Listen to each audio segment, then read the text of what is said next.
My psycho ex eliminated every pet I ever adopted until I adopted a Pitbull. My name is Leela, and I'm writing this from the quiet corner of my new apartment, Pepper curled against my leg, snoring softly. My hands are still trembling slightly, and I can't shake the memory of blood on my kitchen floor, but this time it wasn't mine, it was his. 3 years ago, I met Nathan at a book signing for a true crime author I've been obsessed with since high school. He had an aura of quiet confidence, dark hair, a crooked smile, and a way of making the room seem empty except for the two of us. He bought me coffee without asking, saying, "You look like you need it more than I do." I laughed, thinking it was cheesy, but something about the gesture felt deliberate, like he had studied me already. We started dating 2 weeks later. Nathan was charming, brilliant, patient. He seemed to notice everything about me, the way my fingers drummed on the table when I was anxious, the little doodles I left in the margins of my sketchbook. I told myself he was perfect because I wanted him to be. 3 months in, I adopted a cat named Sable, a black Maine Coon from the shelter. Nathan seemed fine at first. He played with her, stroked her fur, even gave her fancy treats. A week later, I found her lying limp on the living room floor.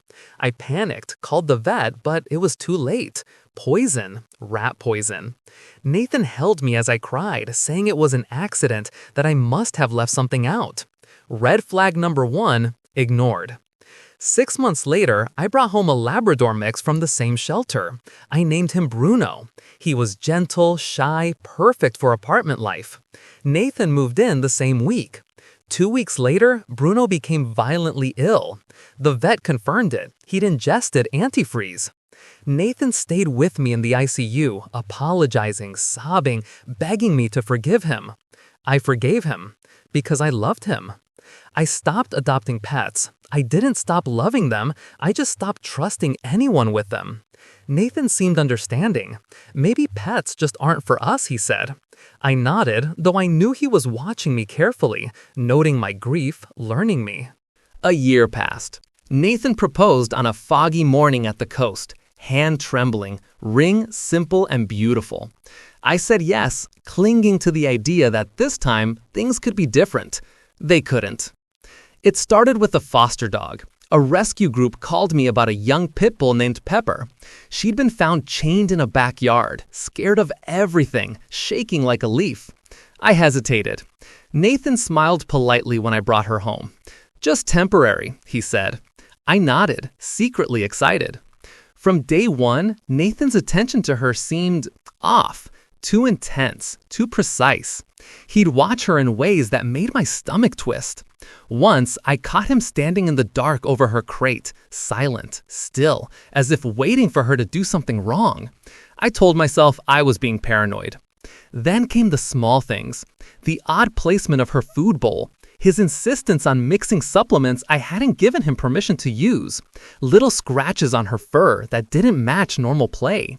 My gut screamed. Red flag number 2, ignored.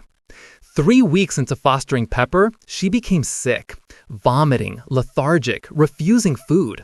I hid her from Nathan, rushed her to the vet, and insisted on doing everything myself. I couldn't let him near her. The vet couldn't prove anything yet, but I knew I had to. I installed cameras disguised as smoke detectors and framed photos. I checked the footage obsessively, and then I saw it. Nathan tipping a small bottle into Pepper's bowl while I was at work. My stomach lurched. Antifreeze. I called my best friend, Mia, and showed her the footage. She nearly fainted.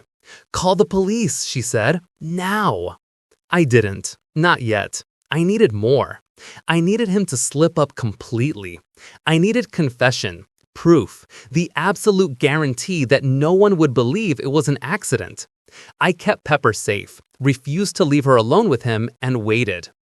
Days later, I caught him again, and again. Each time he became bolder, cockier, convinced he was invisible. I recorded everything, timestamped the footage, backed up the files, and prepared. Then came the day I knew would come. I told Nathan I was leaving for a conference in Seattle. He insisted on taking care of Pepper while I was gone. I smiled, nodded, and left. I didn't go to Seattle. I went to Mia's, with Pepper in my arms, laptop hidden in my bag. Nathan came home, frustrated at first, then charming, playing with the cameras in ways that made him look innocent. That's when Emma appeared. Tall, blonde, confident. Nathan's coworker. They laughed, kissed, whispered. I watched through the cameras as he admitted everything to her. The poisoning, the pattern, the plan. Emma laughed, encouraged him. I had my confession. I called the police with Mia by my side. The arrest was swift. Nathan was charged with multiple counts of animal cruelty, possession of toxic substances, and conspiracy. He tried to lie, claimed the videos were fabricated. But he had forgotten one thing, the audio confession. The police saw him for exactly who he was. I moved out immediately, leased a small house with a yard, brought Pepper and a senior German shepherd named Max. Both had been through trauma. Both needed a safe place. I started fostering again, this time carefully, deliberately, trusting my instincts. Then I adopted Roxy, a Pitbull, 65 pounds of muscle and raw intensity, rescued from a dogfighting ring. She was broken, scared, mistrustful, but she loved Pepper instantly, and slowly, day by day, she learned to trust me, to love me. Everything seemed calm until one night, Nathan was released early for good behavior. I didn't know he was in town. I came home from grocery shopping to find him lurking in my driveway. The restraining order was clear, but he didn't care. His eyes were wild, a knife glinting in his hand. My heart slammed against my chest. My hands trembled. I reached for my phone, but then I heard the growl. Low, menacing, protective. Roxy. She came through the dog door like a freight train, all 65 pounds of concentrated fury. Nathan froze, and that was all it took. Roxy lunged, teeth bared, knocking him back. Pepper joined in, barking, circling, feral. Nathan screamed, flailing, knife dropped, blood spraying. I called 911, hands shaking, screaming for help. By the time the police arrived, he was pinned on the ground, Roxy and Pepper between him and me.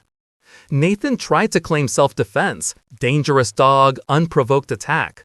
The security footage told a different story. Him in my yard, knife in hand, threatening me. Roxy's actions were justified. He went back to jail, facing far longer than before, this time with multiple charges added. The aftermath was terrifying, but freeing. Pepper and Roxy returned to me, heroes in every sense. I visited them daily during their quarantine, lavishing attention, reinforcing that they were safe, loved. I rebuilt my life, fostered more dogs, rescued those others would overlook, elderly, scared, damaged. I started dating again, carefully, slowly. Chris came along, a kind man, accountant, adored animals, understood my trauma, loved my dogs. He waited, listened, never judged. We married a year later, small ceremony, dogs as witnesses, backyard full of light and laughter. I still see Nathan's shadow on occasion, but it doesn't scare me anymore, not really. I have my dogs, my friends, my husband. I have my life back. Sometimes I think about what would have happened if I hadn't adopted Roxy, if I hadn't trusted my gut, if I had ignored the signs. And then I look at her, muscle and courage, muzzle streaked with white from her age, and I know I survived because of her, because of them, because I trusted myself. Roxy taught me to fight, not just with teeth, but with intelligence, strategy, and instinct. Pepper taught me to love despite trauma. Max taught me patience. And now I teach these lessons back to them, to every dog who comes through my door. I still foster. I still rescue. Every dog that comes into my home gets a second chance, just like I did. And Nathan, he's a lesson in human cruelty, in the masks people wear, in the danger of ignoring your gut. But he no longer has power over me. Never again. My life is ordinary, yet extraordinary, full of soft fur, muddy paw prints, laughter, love, Chris by my side, dogs everywhere. And me, I'm someone new, stronger, smarter, wiser, someone who knows her worth, someone who will never allow anyone to make her feel small again.